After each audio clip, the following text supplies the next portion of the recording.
কি তুই কি বললাম এতক্ষণ? কি তোর কান্দে এতক্ষণ কিচ্ছু ঢোকে নাই? আঙ্কেল আন্টি কোথায়? চল নিয়ে আসি। কি ব্যাপার ভাই, আপনি কি বলছেন যে আপনি নেক্সট উইকে সাইনবোর্ড দিতে পারবেন না? আমি তো আপনাকে ফুল অ্যাডভান্স করে দিয়ে আসছি, মানে একদম এক্সাক্ট কালার আমার লাগবে। ঠিক আছে। আরে তুই এরকম ভূতের মতো পিছনে এসে দাঁড়িয়েছিস কেন? কেমন লাগছে আমাকে বল। কেমন লাগছে মানে? তুই যখন শুনিস নাই কিছু? আমি তোকে দেখার পরই তো বললাম তোকে দেখতে সুন্দর লাগছে। শুধু সুন্দর লাগলে হবে না, পিচ্ছি লাগছে কিনা বল। না, পিচ্ছি লাগছে না। দেখে মনে হচ্ছে এখনই কোনো একটা বোম্বে মরিচের দোকানদারের সাথে তোকে বিয়ে দিয়ে দেওয়া যাবে। আচ্ছা যা, তোকে রাখাবো না। সুন্দর লাগছে দেখে মনে হচ্ছে যে আমাদের পিচ্ছিটা বড় হয়ে গেছে।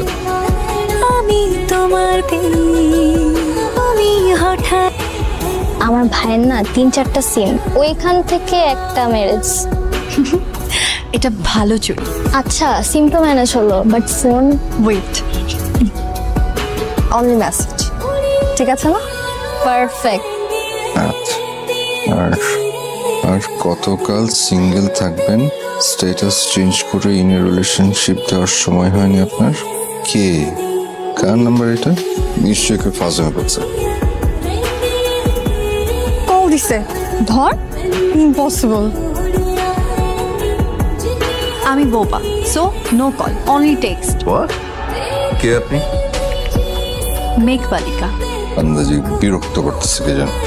রিপ্লাই যেহেতু দিছো, ধরাও দিবা। কিন্তু যেদিন ধরা দিবে, মানে আবির ভাই যেদিন জানবে তুই তার মেঘবালিকা, সেই দিন কিন্তু তোর জন্য কঠিনতম একটা দিন হবে।